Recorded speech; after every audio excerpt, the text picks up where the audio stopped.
বাংলাদেশ ও ভারতের মধ্যে যদি কোনো সামরিক সংঘাত বা যুদ্ধে জড়িয়ে পড়ার পরিস্থিতি তৈরি হয়, তাহলে এর প্রভাব পড়বে বাংলাদেশের সার্বিক নিরাপত্তা, অর্থনৈতিক ও সাধারণ মানুষের জীবনে। প্রথমে আসি অর্থনৈতিক ক্ষতি, যা বাংলাদেশকে অচল করে ফেলবে। ভারত বাংলাদেশের অন্যতম প্রধান বাণিজ্যিক অংশীদার। যুদ্ধ পরিস্থিতিতে আমদানি রপ্তানি বন্ধ হলে নিত্য পণ্যের দাম বেড়ে যাবে, শিল্প কারখানা ক্ষতিগ্রস্ত হবে এবং রপ্তানি আয় মারাত্মকভাবে কমে যাবে। দ্বিতীয় ধাপে সীমান্ত নিরাপত্তা ও মানবিক সংকট।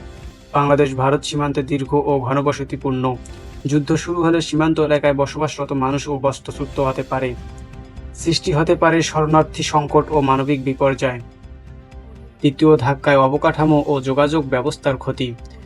সড়ক, রেল, বিদ্যুৎ ও টেলিযোগাযোগ ব্যবস্থা ব্যাহত হলে দেশের সার্বিক জীবনযাত্রা অচল হয়ে পড়বে। বিশেষ করে সীমান্তবর্তী জেলাগুলোতে মারাত্মক ক্ষতির আশঙ্কা রয়েছে।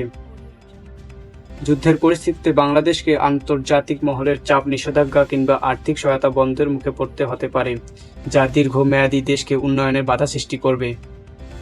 তাছাড়া যুদ্ধে সবচেয়ে বেশি ক্ষতিগ্রস্ত হবে সাধারণ মানুষ। শিক্ষা ব্যবস্থা বন্ধ, স্বাস্থ্যসেবা সংকট, কর্মস্থলের ধস এবং মানসিক চাপ বেড়ে যাওয়ার ঝুঁকি থাকে। বিশেষজ্ঞদের মতে যুদ্ধ কখনোই কোনো দেশের জন্য কল্যাণ বয়ে আনে না। বাংলাদেশ ও ভারতের মতো প্রতিবেশী দেশের জন্য শান্তি, কূটনৈতিক ও আলোচনার মাধ্যমে সব সমস্যার সমাধান জরুরি।